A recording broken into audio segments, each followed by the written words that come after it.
उत्तरन। सुधा, यहाँ आना तो। जी माँ जी, अभी आई। सुधा आज बहुत दिनों के बाद शॉपिंग के लिए बाहर जा रही थी तो बहुत खुश थी, वरना सुधा हमेशा अपनी ननद के दिए हुए कपड़े ही पहनती थी। हाँ माँ जी, कहिए क्या काम था।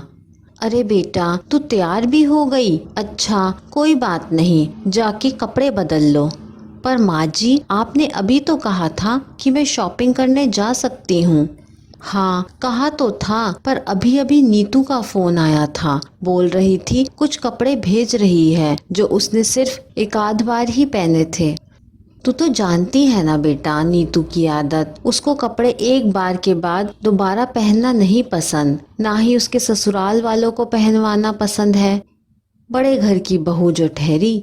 नीतू ने बोला, भाभी को तो आदत है और उनको कौन सा बाहर जाना है कहीं, तो मन हो तो पहन ले। तू तो समझदार है, कपड़ों में पैसे क्यों खराब करने, अभी पैसों की बचत करनी जरूरी है। आखिर तुम्हारी एक बेटी है और बेटियों का खर्च कितना होता है। नीतू को किस बात की चिंता, एक बेटा है और लड़कों के खर्चे कहाँ होते हैं, समझी बेटा। जी माँ जी, बोल के सुधा अपने कमरे में चली गई। उसको बुरा बहुत लगा था, पर चाह के भी सुधा अपनी सास को मना नहीं कर पाती थी। सुधा के पति आकाश भी 3 साल से विदेश में थे और उसको ससुर की देखभाल के लिए यहाँ छोड़ गए थे, क्योंकि आकाश नहीं चाहते थे कि बुढ़ापे में उनके माता पिता को कोई तकलीफ या अकेलापन महसूस हो। आकाश के भेजे हुए पैसे भी सास के खाते में आते थे, तो सुधा को हर चीज के लिए उनसे पैसे मांगने होते। नए कपड़े तो उसने इन 3 सालों में अपनी पसंद से लिए ही नहीं थे। शादी के वक्त उसने जो कपड़े अपनी पसंद के लिए थे, बस वही थे उसके पास। अगली सुबह आकाश का फोन आया। उसने सुधा से बोला, आज तुम जो भी विश मांगो सब पूरी होगी। सुधा ने कहा, क्या बात है, आज बड़े अच्छे मूड में हो। हाँ, बात ही ऐसी है, तुम मुराद तो बताओ, आकाश ने कहा। तो सुधा ने कहा, मेरी मुराद तो सिर्फ इतनी है कि तुम यहाँ आ जाओ, बस। अब मेरा मन तुम्हारे बिना बिल्कुल नहीं लगता, जैसी आपकी इच्छा। आकाश के कहते ही दोनों हंस पड़े।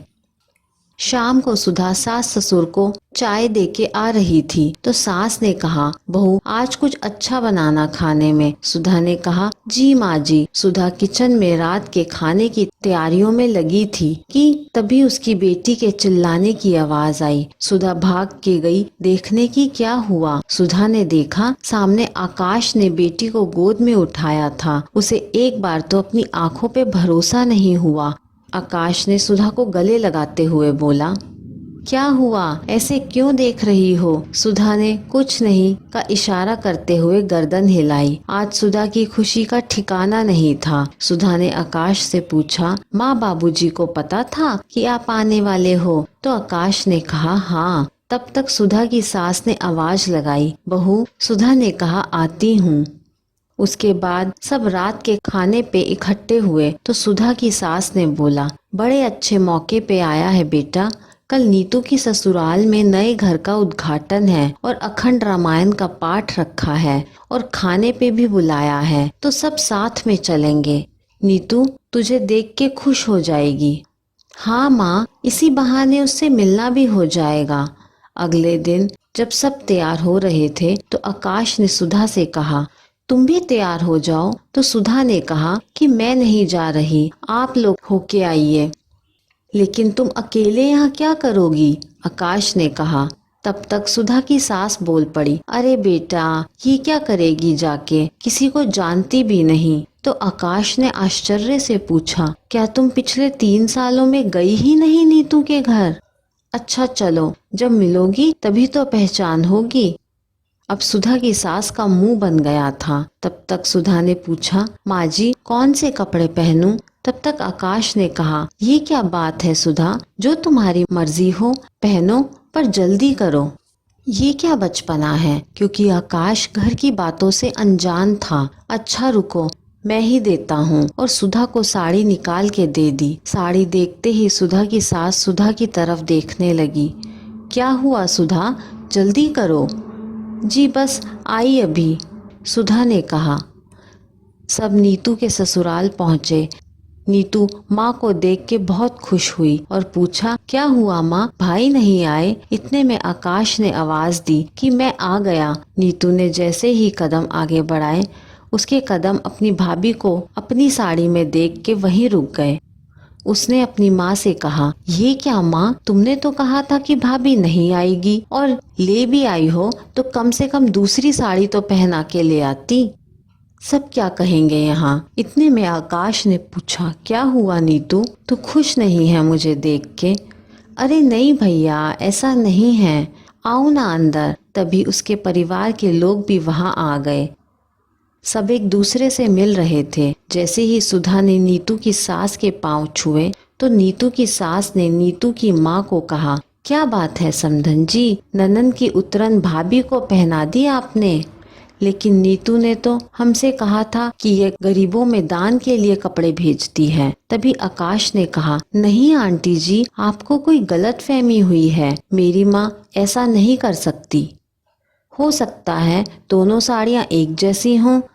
अरे नहीं बेटा, ये वही साड़ी है जो मैं लेके आई थी, क्योंकि मार्केट में हमने भी इसका दूसरा ढूंढा, क्योंकि नीतू और उसकी जेठानी दोनों को बहुत पसंद थी, पर दूसरा नहीं मिला।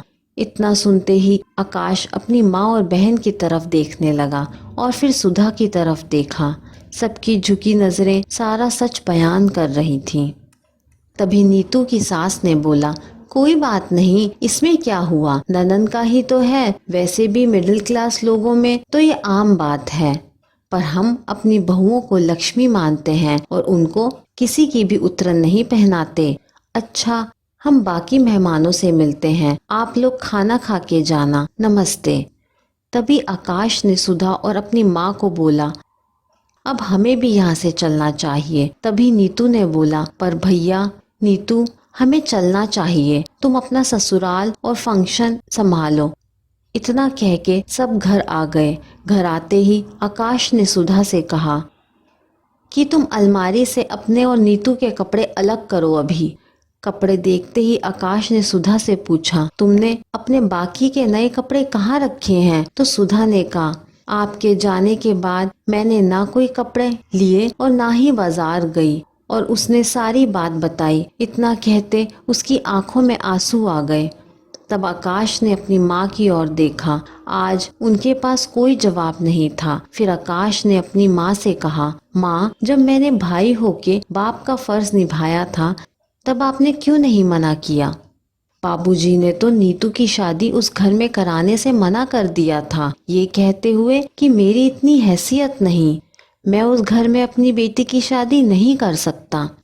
तो मैंने उस शादी की जिम्मेदारी ली और जब जितना दहेज मांगा दिया उन लोगों को, कि नीतू को कभी कुछ सुनने को ना मिले।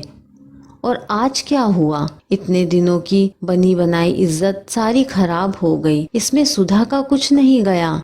सब हमको और वहाँ नीतू को ही सुनना पड़ेगा कि हम अपने घर की बहू की इज्जत नहीं कर सकते। आज थोड़े पैसे बचाने के चक्कर में हमारी इज्जत गवा बैठे।